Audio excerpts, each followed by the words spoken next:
for everybody. Welcome to office hours for Monday, December 10th. And we have had a week for all the questions to build up since I was away on Wednesday. So the first question was around the Scrivener chat, which Donna did facilitate a show and tell. I don't know, was anybody here? Bonnie Jacoby was there. Can you give us like a quick little sum up of that for anyone who missed it? Yeah, we kind of went through a few of the features that we're using.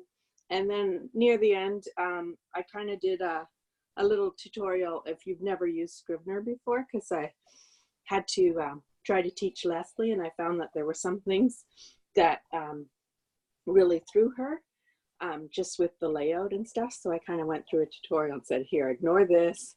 This is what you want to do just for a basic setup. But the beginning was all the little things that myself and Jenny, I believe, my mind, yeah, that we use to enhance it. Okay. And Bonnie Goldberg, you might need to just turn up the volume on your end because Bonnie was pretty clear on this end. So yeah, it may just need the boosting up of the volume. Okay. And so Bonnie Goldberg, can you share your screen? And we'll see what you're seeing with your Divi dashboard and see why maybe it's not showing. I can try to do that. I'm at my work. I'm at work, so let me see what I can do. Okay. So let me just get it up first. I'm not even sure. Okay, let me just click the share screen.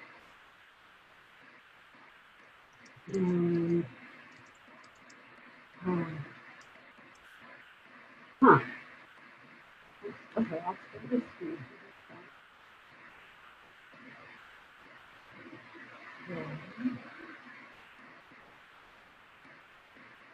Now I have to get to something that.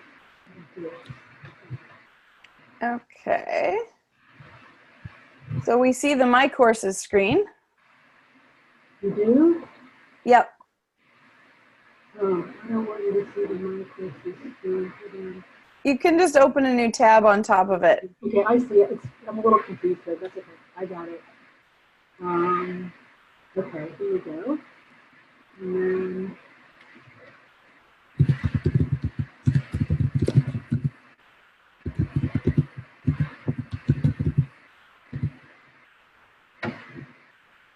you may have to stop sharing screen and then reshare again with the window you want us to see because we're still just seeing the My Courses. Sorry. That's okay. Do you want to talk about something else while I try to do this? I wasn't ready. Sorry. Okay. Does anyone else have a different question that they want to ask? Angela, anything you brought with you? You're a new face. Yes. You know, I actually sent, yeah, this is my second time I'm trying this chat thing. I did one with Eileen. And I know, I appreciate you guys did a red pencil and also the blue pencil Eileen did. And so, I guess your part of things, Crystal, is a bit more new to me about websites and things. So I think people are probably on here that already have all that established. But yeah, I put together some kind of a on WordPress, I have a website, but it's really pretty amateur, I think. But I haven't published anything yet. So. But yeah, I don't know what my question is. I guess I'm just I feel more beginner in terms of those kind of technical things. Right. Yeah. And lots of people are. Lots of people come sort of before they're at the stage of needing it or just to kind of get oriented. And we cover lots more than the technical side of things too. So, you know, while we have, I'm just going to mute that for a second. Just so you know, like we do each kind of have our own areas, but all of us cover all of the areas as well. So we will sometimes during my office hours, we'll focus in on really technical stuff, and other times it'll be like a goal setting workshop basically or whatever. So there are kind of a variety of things there. Sometimes we'll talk about like writing specific stuff. I do children's books, romance, nonfiction, whatever. So yeah, you will get kind of a variety from everybody. So it's nice to poke your head in, not necessarily when you think you're at a stage, but just when you have the time available. And you can look through the office hours. In the library, there's a whole bunch of archived sessions, and it'll say the topics of them that we covered during those office hours and have a little breakdown. So you can always poke in there and just see if there's anything that catches your fancy. And if you do send follow-up questions or sort of things you'd like a little mini workshop about, you can submit those in the community space as well. And then we schedule sort of, half of each office hours is usually a little mini workshop on something that people have been asking to learn more about as well. So, just get comfy. And we do have an option for a website, like a website evaluation effectively. If you submit, there's a little form in the sidebar that's linked in the, I believe it's Build Your Brand area in the community space. So there's a little form in there that you can submit, and then we'll actually go through your website together. And if there's any suggestions of like tweaks you could make design wise, or if there's content stuff that people would suggest, then that's kind of a nice way to get a little bit of a facelift or some group feedback as well on a website. So if you're feeling brave, we're very nice. We're not mean and scary about it. Very constructive, specific suggestions go along with any feedback. So feel free to submit to that if you want as well. And we can take a look at what you've got and where you want to get to and see how to bridge that gap. And it looks like Bonnie has successfully shared her screen. So Bonnie? Yes. Okay, so go to the page you want to edit. So go to all pages, right? Okay. Okay, and then I want to go to Kidlit. Okay. And then I hit edit. Yep.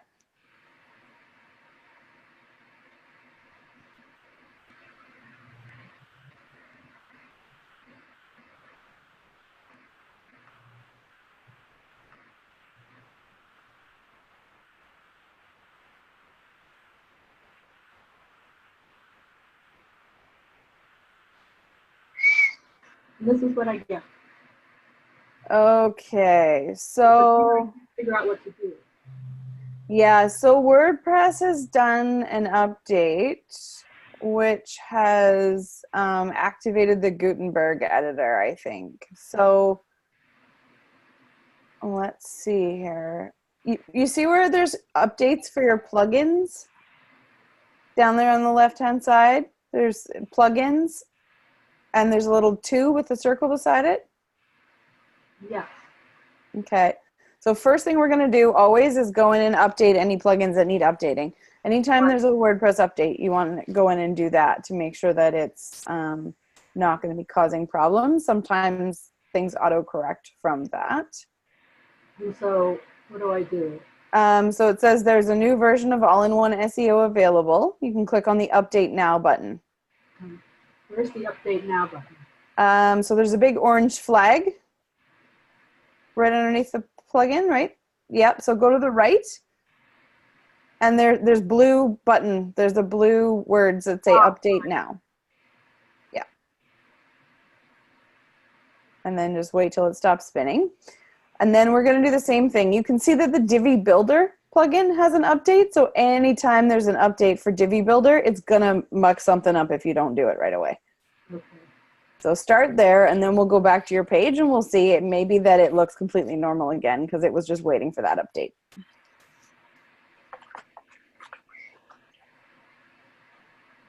This is the equivalent of the restart on the computer when something doesn't look the way you want it to.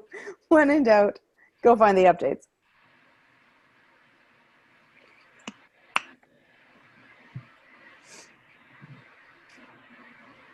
Nope, it failed.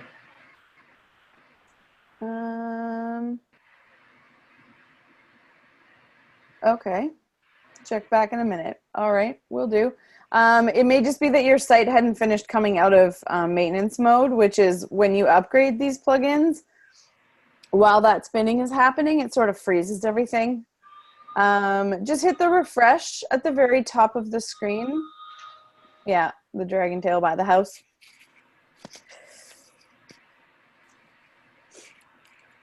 Okay, so we have, and there's a new version of Really Simple SSL. So just click on Update Now on that as well. It's good practice to have, even if you think a plugin is not being used, this goes for everybody. Make sure that if it's installed, it's updated. And if you're not using it, then delete it. It's pretty much good practice. Is it updated now? So this one has been updated, it looks like. It looks like Divi did, in fact, update. The message was just an error message. So go to your page that you were hoping to edit.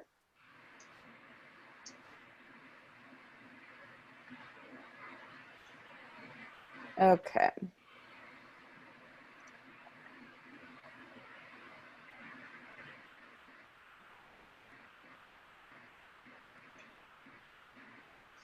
Okay, so scroll down a little bit on this page. You can click the X beside the, there's an autosave of this post, just click the X. Scroll down a bit. In the body of the page. It's not really letting me. It's not letting you? Okay. Click on the, then this will be a little bit of an experiment. I've not actually used anything that switched over to Gutenberg.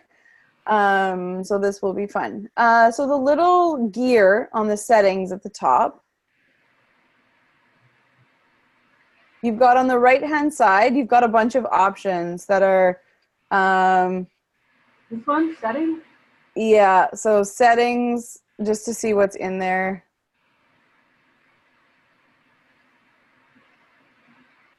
Nothing. And Bonnie, your hosting is through a GoDaddy. private source, or it's directly through WordPress?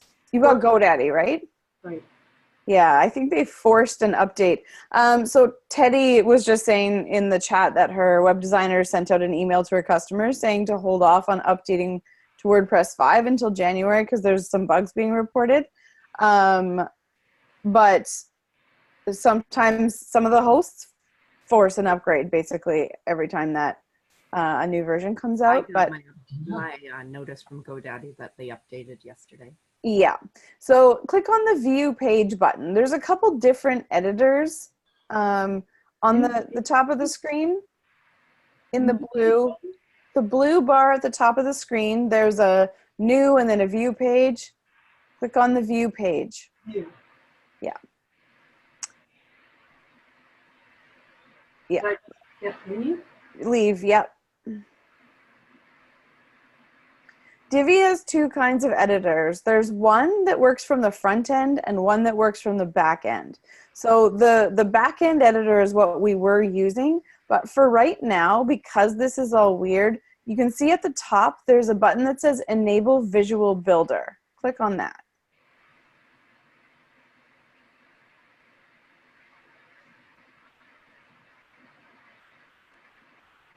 So now this isn't going to look exactly the same as the back side in terms of editing, so it'll be a little bit of learning, but it's not hugely dissimilar. So what were you editing in here before, or were you? Like, is there anything you think in this auto-saved version that's important? Yeah, I want to keep everything. I just wanted to change a couple of words. No, but it's asking you if you, like, since you last saved this page, it's saying there's an autosave that has newer content than what we're currently looking at. Oh, I have no idea. No idea? Okay, just click Don't Restore. We're going to keep just whatever was already there. And now if you want to change something, see when you're moused over this text block, there you go. Okay. So you can edit just like this, just from in the front side in the visual editor. Don't worry for the next few days. Don't worry about the back editor being weird. Just change what you need to from the front side until they get the plugin sorted out. Okay, and now when I'm done, what do I do? I think it auto saves, but let's check. Can you scroll down? Is there a save button anywhere? Click on the 3 purple dots at the bottom. Save.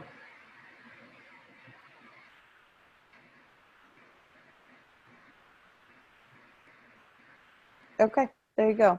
Thank you. You're welcome. So you can edit any of those sections just by mousing over the section, and a menu will pop up that lets you edit it. Thank you very much. Yeah. There is going to be a little bit of weirdness around WordPress for this next little section here, because this update was a complete change in the way that the actual engine of WordPress works. So on the upside, this new change is supposed to make it a little bit more modular, so more like Divi as opposed to less.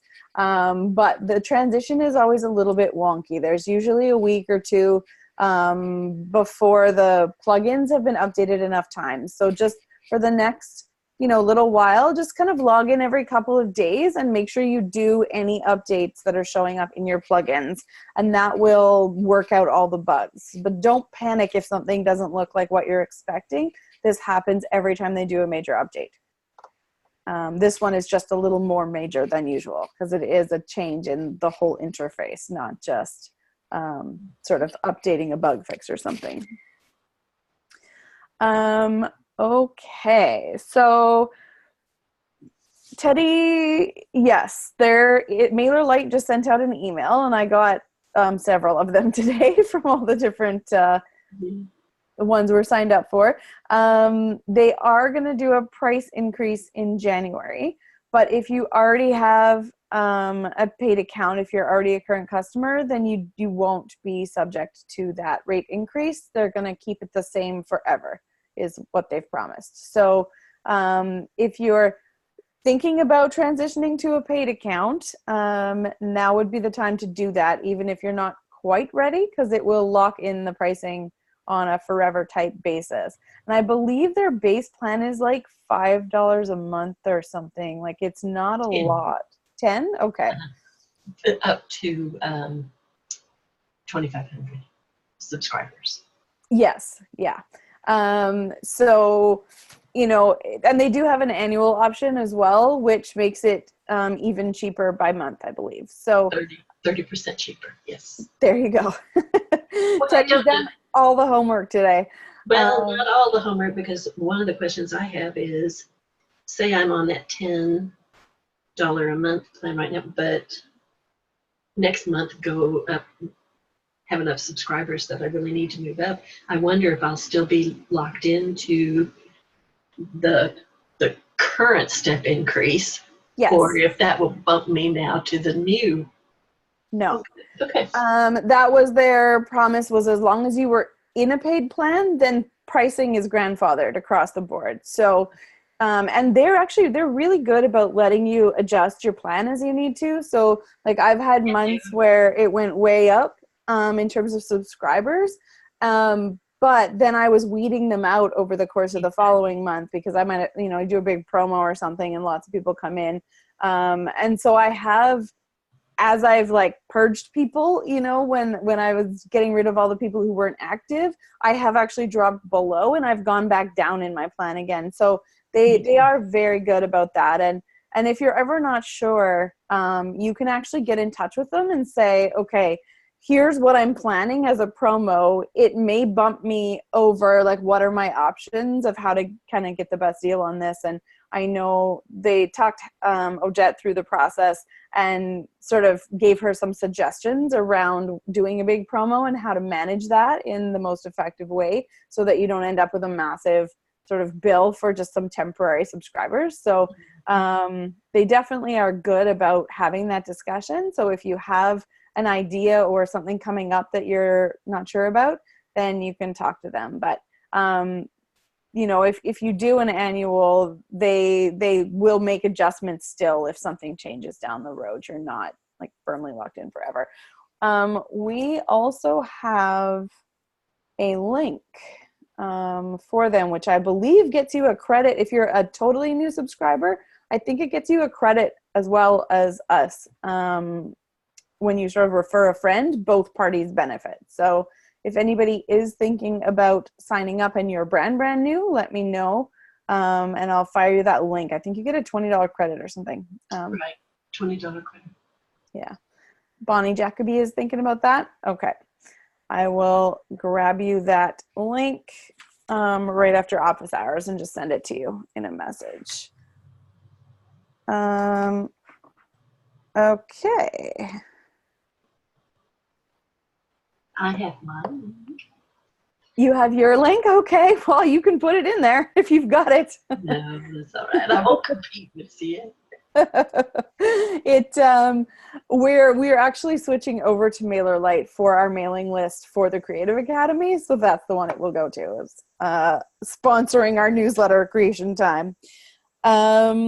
Okay, and Jen had some questions about how IngramSpark works versus KDP for distribution. So that's a solid topic to tackle. Then it's also a little bit longer of a topic, so we can do that for the second half of this morning, because it is something that has shifted in the last little while with the CreateSpace dissolving and kind of shifts in the market there. Are there any other sort of random questions that we might want to address first before we go down that particular rabbit hole?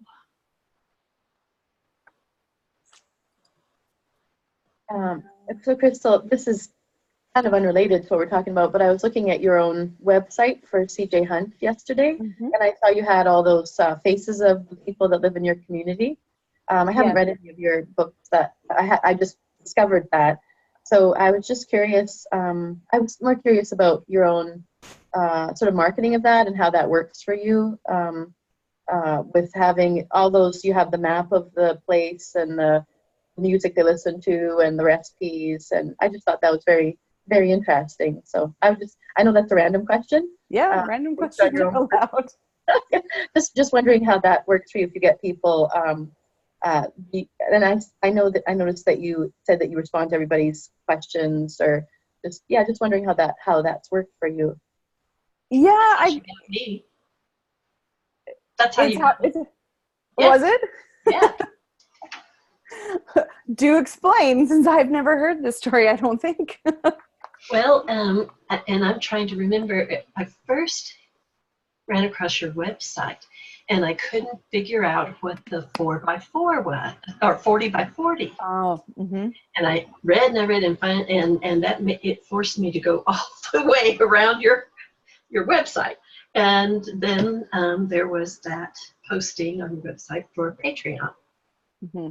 So then I went over to Patreon and I joined and downloaded all your books and attended a couple of reader nights and drank your cocktails. And when you had to move off of Patreon, I followed you. Right. But it was because I was so intrigued with the small town that you were setting up visually. I'd run across small town books. Nora Roberts writes this series, but I had never thought in terms of the whole thematic approach to yeah. And that's what put me on you. That's fun. So it's working, so that's good. There's sort of a longer term plan that those things all feed into, and it's actually my 2020 plan. Like, it's not going to launch until next year at New Year's, but for me, for my creative process, I'm terrible at visualization of people. So I need the pictures of the people so I know what they look like. So originally that's why I started collecting the pictures, was because I needed a way to describe people consistently. And if I had a visual, that really helped. But then I thought it'd be fun to share it, partly because I wanted to show the diversity of the characters without having to beat it over the head in the stories. like, I don't want to have to, you know, I was finding it really challenging to how to describe things in like the current PC climate, in a way that got it across. And I also really believe that people should just be people first, and then whatever our gender or our skin color or anything else can be whatever it wants to be, but that you should be connecting with a person. So for me, that was a way to show that this was a diverse place that I was building, in a way that didn't just let people default to totally white cast, basically. And because it was the opposite of the town where I actually grew up, which is the sort of what Rivers End is based on, because when I was living there, and growing up, there was no one of any kind of diversity anywhere in our town. Like, there was one exchange student a year, and you could tell who they were in the hallway just by looking around. So, you know, that was not what I wanted. And so that's where the people part came from. A lot of it is like being done as research. And so, I figured it might as well be shared out and partly let people call me on issues. Like, if I've been inconsistent about something, they can tell me. And that's really helpful. I'm just going to mute you for a sec, Marianne, because the noise from the clunking on the desk is picking up in the mic. So a lot of it was around the research. And I knew that if I was sharing that, I would be a lot more inclined to stick with the facts as they were. So the images, I paid for the images to license them, and I used them on promotional materials and all kinds of other stuff as well. So those came from Shutterstock because I had a commercial Shutterstock license. For a while, like, I've just switched to Deposit Photos because they had a big special for Black Friday. So they're licensed from various places. But yeah, it helps to create. I've got like family trees and like company directories for some of the businesses that are sort of topical hubs. The maps, again, I can't picture anything in my mind in terms of geography. So that's my way of keeping it straight, and then helping other people. And it just kind of, it's just fun, I think, to have. I like craft projects is really what it boils down to. And the YouTube stuff, like having something to talk about is also fun. So it gives me an excuse to send a newsletter to people when I add, like, this is the song that goes with the new book. It just gives me something else to share with them that feels like an offering as opposed to an ask. So being able to do Q&A videos, which are going to actually start again in the new year. I used to do Thirsty Thursday, which was Jared makes a new cocktail that's like something he invents. I drink it, share the recipe, and people ask questions and whatever. And so it's just like a Facebook Live kind of thing, or like this, where we just hang out online and basically drink a cocktail together while talking about the stories or characters or whatever people have questions about. So it's like a book club for readers as opposed to like an author thing. So, and a lot of the stuff is being built to support that, but it's not really going to roll out for a while in its full kind of incarnation. It'll be 2020 when that actually launches properly. How many people show up for things like that? Well, I had about 50 Patreon subscribers at the level that they could show up to those events at that time. So, you know, it just kind of depended, much like office hours. Like, some weeks you get 5 people and some weeks you get 30 people. But yeah, it's more, I recorded them, and then the point wasn't even the live interaction. It was recording the stuff to put on YouTube or wherever. And then it's just whenever people can go visit it, they do. So, yeah, so that's some of the logic behind it anyway, was just, if you are building out a complex world and you know that people might have trouble keeping all the characters straight, then that helps. There's warnings of, like, if you're not the type of person who wants to see what I think they look like, don't come to this section of the site. So I do put those warnings in the books and stuff too. It's like, come here, but only if you're okay with seeing what I think people look like. Yeah. Very creative. I was impressed. Yeah. Yeah. So are you, I didn't understand whether you're selling the books on that site, because or that's going to roll out in 2020. Well, yeah. So most of the stuff is like Amazon sales and wherever else. So the idea is to drive people to whatever platform. I just added the audiobooks, just went live, like started going live in September, and like 4 more just got added yesterday. So, you know, the audio stuff is to drive people to the other sites that they already subscribe to, but there is also a store that people can purchase direct from. At this point, I'm not doing direct purchasing of books from my site other than the audio, but that will potentially change depending on what happens over this next little while. But direct sales are not super effective yet because most readers don't want to trust a third-party kind of payment processing. They would rather go through, you know, Kobo or Audible or Amazon or whatever is already somewhere they shop from and trust. And as an author, like, I don't want to be responsible for that. But that being said, BookFunnel has an integration with Patreon now that they just launched. And so that is a kind of a fun way for authors to direct sell without handling the actual cash or book delivery, in fact. So that's a really cool option as well. So it'll be interesting to watch. They're calling it self-publishing 3.0 is all about direct sales. But I think the organizations like ALLI, the Alliance of Independent Authors, like they are way more pushy about how this is happening now than the actual reality of it. Like there are certain authors who are branching into direct sales, and I think anybody who writes even remotely edgy content right now maybe wants to look at that happening quicker, because with the changes that have just come into effect with the Amazon ads and the Facebook ads no longer allowing anything sexy, and if you've been watching the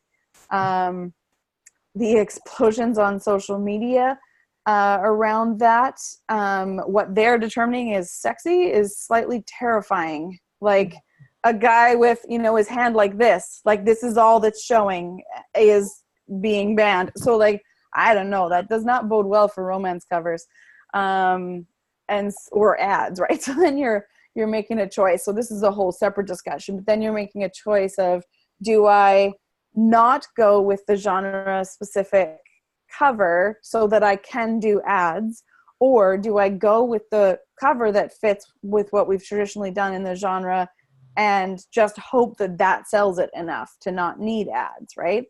Or some combination thereof. So maybe if you're only promoting your first book in series, you throw a t-shirt on your dude in that book, and then you drive all your ad traffic to that first book, and then you're looking for organic read through to the rest because you can't advertise them, right?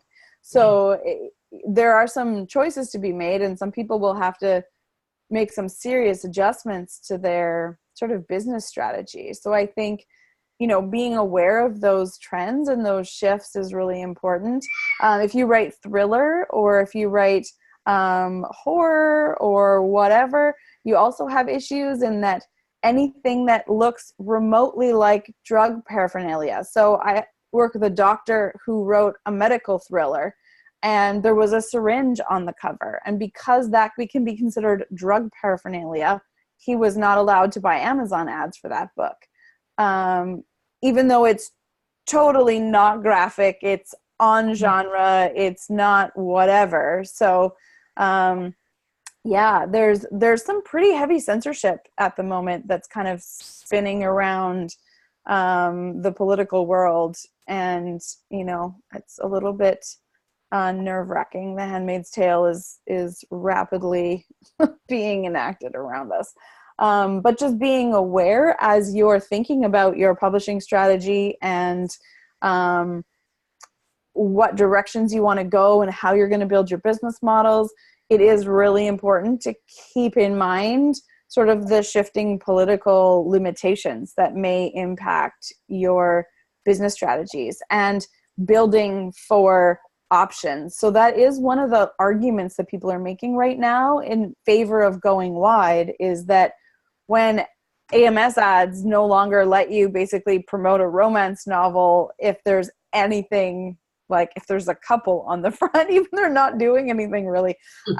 So if you're not going to be able to advertise there, that's going to seriously downscale the potential earnings from that source, which means that wide becomes much more valuable.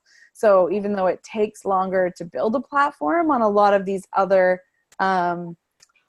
sales areas, a lot of these other stores, a lot of these other markets, that it may be smart long term just to not have all your eggs in that one basket. Now, for newer people, it's really hard to just jump in and generate any kind of momentum wide. So it's a 6 of one, half dozen of another. But you know, personally, I think it's smart to get in, start generating some revenue, test your sales materials, and you know, do what you can with Amazon and KU, but be building a how to go wide strategy in the background for long term.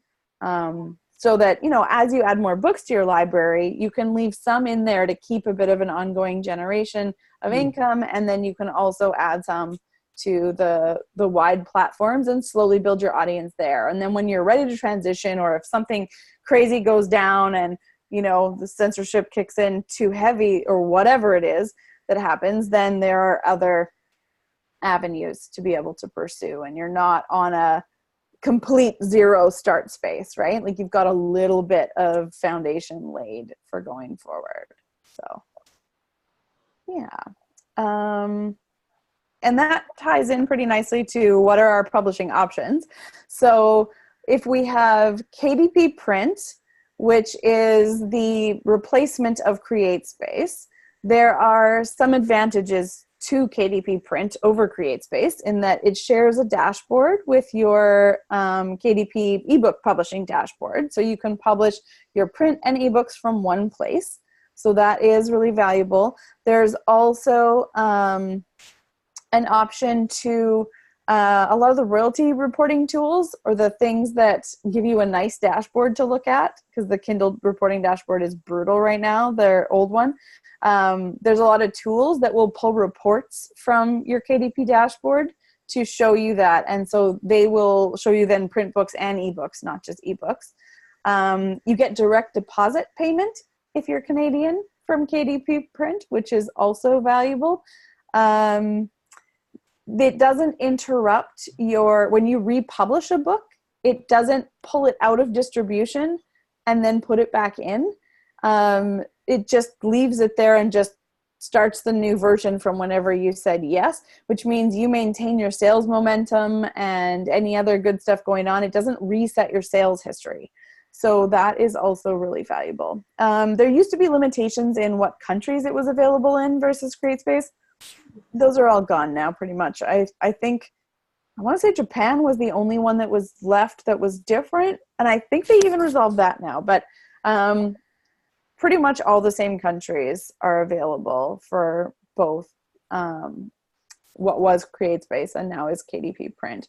There is a bit of a backlog at the moment because the entire CreateSpace engine had to move over. Every author who was dealing with them, the help queues right now are longer and the response times are longer. So don't plan on everything happening like instantly, but it, you know, they're sorting through that. And I think after Christmas, everything will calm down again. If we're looking at IngramSpark is like KDP Print. They use, you know, the same style of printers, all that kind of stuff. But IngramSpark has a lot more options in terms of, you can do hardcover books, you can do books with dust jackets, you can have custom end papers, you can actually set up with IngramSpark and you can like have personalized messages in a single book that's getting sent out to your readers, which is so cool. They just kind of have a little bit of next level options. You have more paper choice. They do, you know, hardcover color books, which you can't do with KDP Print. So there's more print sizes, more trim sizes for the books. You can choose from a bigger set of options. So you can also use both. The trick is you set it up with Spark, and then you set it up with KDP Print, but you don't enable the expanded distribution channel on the KDP Print one. So there's an option just to fulfill orders to Amazon in KDP Print. And then there's another option for what they call expanded distribution, which is all of the other stores, basically. So you want Amazon to deliver to Amazon, and then you want Spark to deliver to everybody else. That's kind of the goal. Can you have an IngramSpark POD and a Kindle ebook of the same title? Yes, absolutely. Print books and ebooks are separate. They're going to have a separate ISBN. And absolutely, you can have your KDP ebook and your IngramSpark print. And you have more control over the discount levels on IngramSpark. So that's one of the differences, is you can say you only want to offer a 30% discount or whatever instead of 55, which Kindle forces you to do. So you can play a little bit with your margins, just being aware that anything less than about a 40% discount, you won't get listed in as many places, and bookstores won't really order your book even if somebody wants it special ordered. So you kind of choose with IngramSpark what you want to allow as far as options there. But yeah, separate ISBNs is really important for each of your different versions. And your Mobi, like your Kindle ebook, should have a different ISBN than your EPUB ebook, which is what would go out to all the other channels. So that's something else to pay attention to, is those are different formats.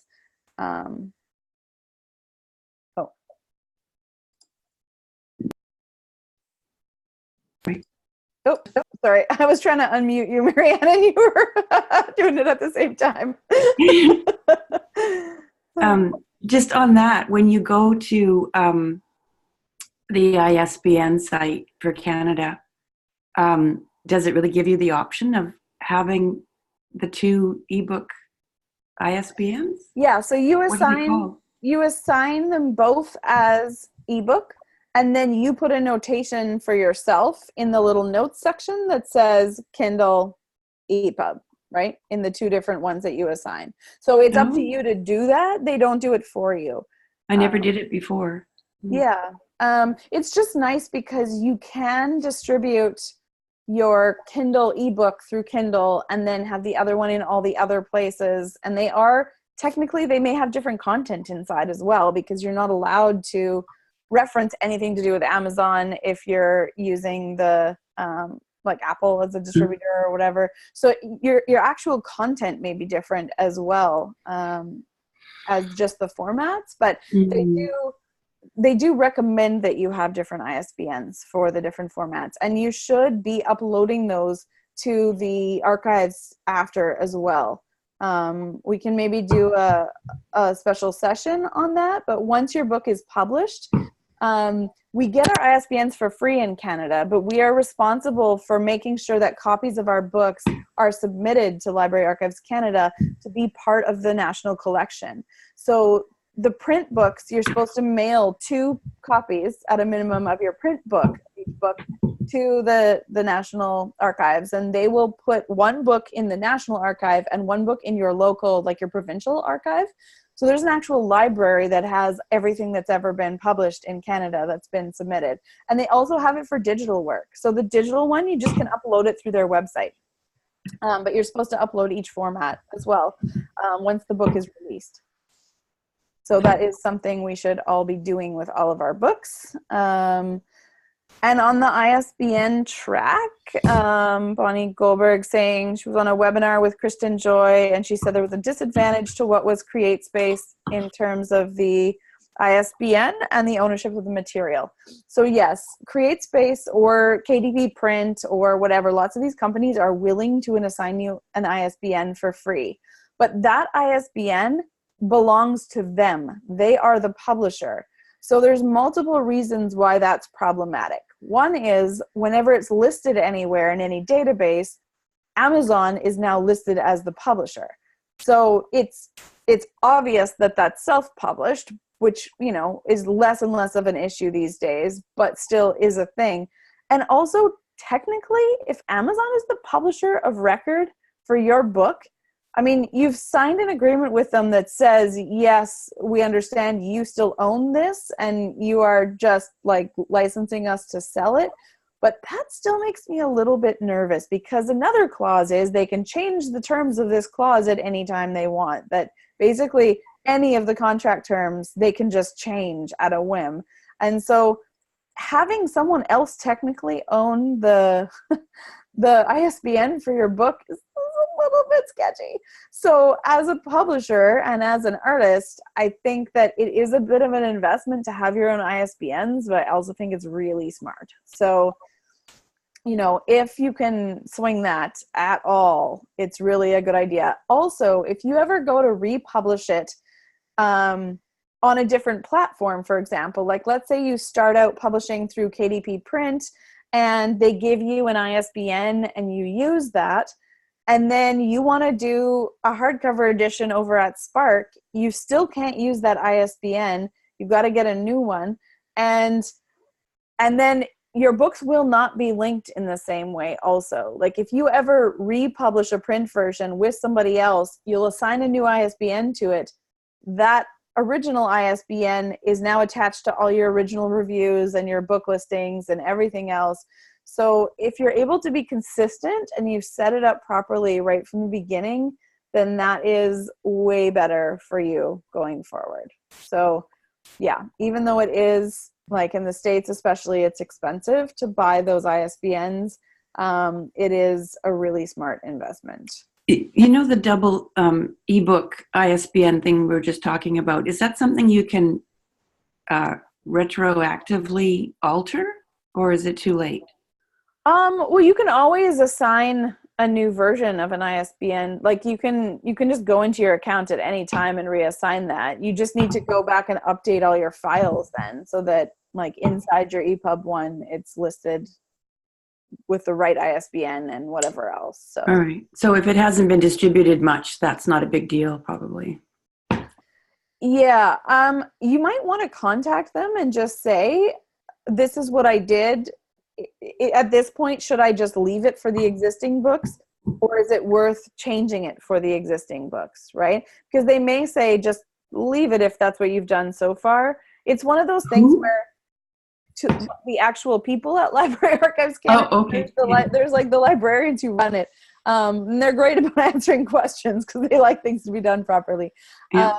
But it's one of those things where it's a best practice and they recommend that you do it, but not everyone has done it. So they will definitely have some type of recommendation for you. But yeah, just fire them an email. There's like a little help address on the site. So fire them an email and say, this is where I'm at. I have just learned that it is ideal to have, you know, a different ISBN for two different formats. Would you recommend I go back and rectify that for my existing titles, or only use that going forward on new titles? And they will be happy to tell you what to do. Okay. They're really good for that. Yeah. And so I think it would be great if we like plan for one of our sessions to be, I'm going to mute you again because we can hear your cat in the microphone. So if we plan to have one session that's around how do you submit your stuff after you've made your books, what do you do with it? And I mean, I don't do that right away. I'm terrible. I tend to do them in batches. So I'll go like 6 months and then I'll just submit all of them at once. Because it's easier than doing it every time. But if you're setting up a template for yourself, it's good practice to get into that at a certain point in your to-do list, it is submit your titles so that you don't forget to do that.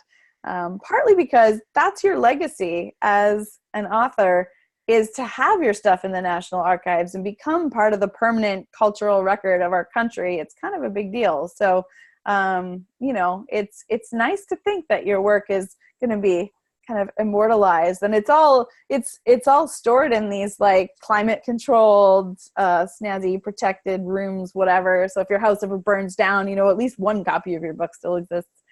So that's kind of a nice thing to think of. Okay. Let's see. Jen was sending me questions in here. if we use Ingram for print, how do we get paperback books onto Amazon? So Ingram, you can just set up with IngramSpark, and they will send books to all the channels. So that is absolutely a possibility. They do it by default. In fact, they will send it to everywhere as long as you've signed your distribution agreement. So, that part's not a problem. It's just listed. It takes a little while to get listed. So that's the other reason why it can be nice to set up for Amazon directly with KDP, is because it's a lot faster to get listed. It's a lot faster to reflect changes. So when you make a change to something through IngramSpark, it can take 4 to 6 weeks for that change to ripple out to the sales channels, and sometimes even longer. So it is nice when you have the option to go more direct to take that, because like my Amazon changes usually are visible within about 24 hours on the US site, sometimes faster. And then it takes maybe a couple of days to ripple out to the international sites, versus 6 or 8 weeks. Like that's a really long time in Bookland, and especially if you found an error on something and you're trying to correct, is like, also, there's no fees on KDP Print. They don't charge you to set up your book. IngramSpark, it's $50 US to set up your book. So that is a difference. There's also a cataloging fee per year. I believe it's $12 a title US. But yeah, that's something else to just be budgeting, that, you need to keep in mind the fees for setup and for editing. Now, the Alliance of Independent Authors has a coupon code that will get you free setup. Now, I noticed when I looked at that code, they were saying it was only good until the end of December. And I suspect it's something that they renew every year, but there's not a guarantee of that. Sure. So for the moment, you can set up your book for free, and they had a free revision code as well. And I know Nano also has a code if you set up with IngramSpark, that was listed on the bonuses page. So you can set up your book for the month of December for free if you were in Nano as well. That's a pretty quick timeline. So I don't know how long that coupon code's going to stretch.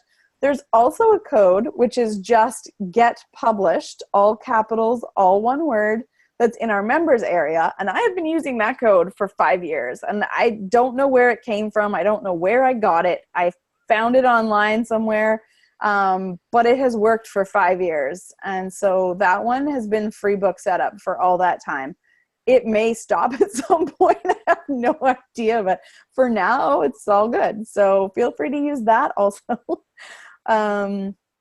And yeah, they do offer specials throughout the year. And if you buy X number of dollars worth of books within a certain amount of time of uploading your title, you don't have to pay for the setup fees. There's lots of ways kind of around that, but just to be aware that officially there are fees, and that you can't just make changes anytime you want without paying. You also have to pay for revisions. So once you've activated your book, if you find an error, or if you're the type of person who wants to update your also buy page every time you release new books, you can't do that without paying unless you have one of these coupon codes that lets you have free revisions. So yeah, you just want to be aware of that, because Amazon, you can just make as many changes as you want, as often as you want. So every time I publish a new book, I change the also buy page at the front of the book to reflect that, because I want everybody who buys it to know about all the other ones. But if it's going to cost you $25 or $50 per book to change that on whatever, how many books you have in your series, that's not a good idea. So yeah, just being aware of what the ongoing costs are, and that whatever choice you're making, it's going to be sustainable. One of the things that I ran across with IngramSpark that concerned me enough that I didn't use them was you have to give them a credit card number, which meant that they would be able to put any charges on you without discussion first or explanation or question. And as slow turnaround as some things are, I worried that if something got charged to my account that needed to be taken back off, it could be weeks before I'd see that again. And I didn't feel comfortable giving that control away. I mean, they can't actually put anything on it without you checking the box in the moment of checking out for a service. So like when you upload your book, the fees don't go on there automatically. You have to check a box that says, I authorize you to put this charge on your card, blah, blah, blah. I mean, there is always a chance that something will go wrong in any automated system, but there's very much like when you upload a file, they say there's going to be a revision fee of $25 for this. Enter a coupon code if you have it. If not, you can choose to pay another way, or you can choose to have it billed to the credit card on file. So yeah, it isn't as automatic as that. I think the only thing that was automatic is the $12 a year cataloging fee, which I think goes on there automatically. But everything else, they ask you like and they need authorization for each purchase or transaction. So Okay. they will ask you, just as a, you know, in case that helps. But yeah, I mean, it's always going to be a bit of a risk. So just to be aware is really smart of what you feel you're comfortable with. And from Bonnie Goldberg, the feel of the paper and covers on IngramSpark is nicer than Amazon, or at least it used to be. So, okay, so here's something to know. When you activate Amazon's expanded distribution channel, guess what they do? They set your book up with IngramSpark for distribution. It's actually through Lightning Source, which is like the big company version of IngramSpark. IngramSpark is the indie publisher, like individual people kind of version. But it's Lightning Source they use to distribute those books in the expanded distribution channel. So you don't actually know which version of your books are going out to people. They could be the IngramSpark ones. They could be the Amazon ones. It totally depends what state or country they're ordered from. It depends what website, what day of the week sometimes. It's so random. So you may actually set your book up with Amazon and have it be IngramSpark books going out. You don't know for sure. But yes, they do have different paper options at IngramSpark, and you can set certain options. Like if you're doing a color book or whatever, they have different paper weights and different grades of color that you can select, and all kinds of, so you have much more granular control over your finished product.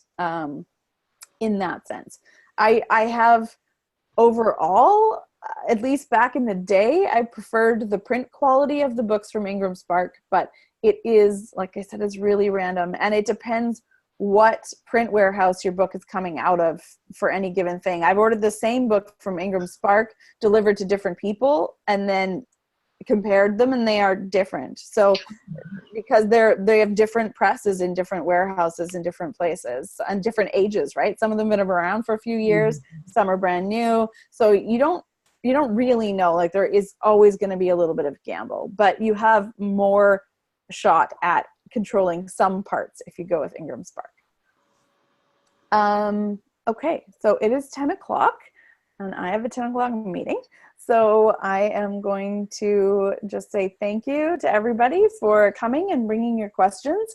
Wednesday evenings, office hours, we are going to pick up our Manly Makeover series where we left off.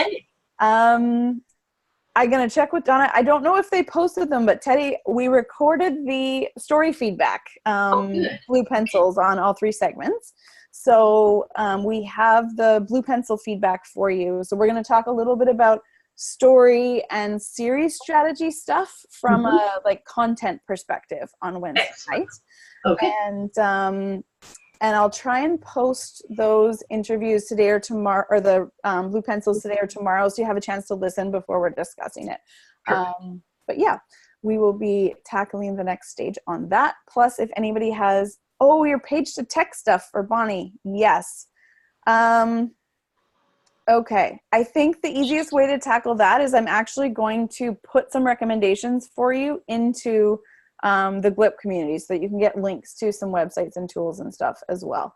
Because there are a number of kind of different ways to go with that, and different companies that you can just sort of hand over a copy to. And IngramSpark actually does that. If you have a book, they can actually convert it to an ebook for you. So but there's a bunch of other companies and other tools as well. So I will put some stuff into the community around that, so that you can peruse it at your leisure, and then we can discuss that more.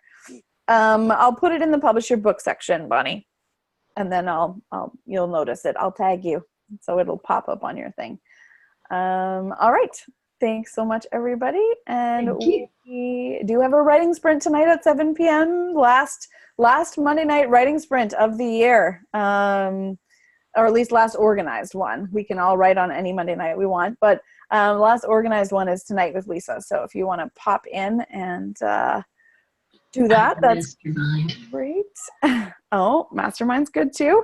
And also, if anybody wants a blue pencil done or a red pencil done, we may have a space for next week's recording session. So submit it now and claim your space. All right. See you all later. See ya. Bye.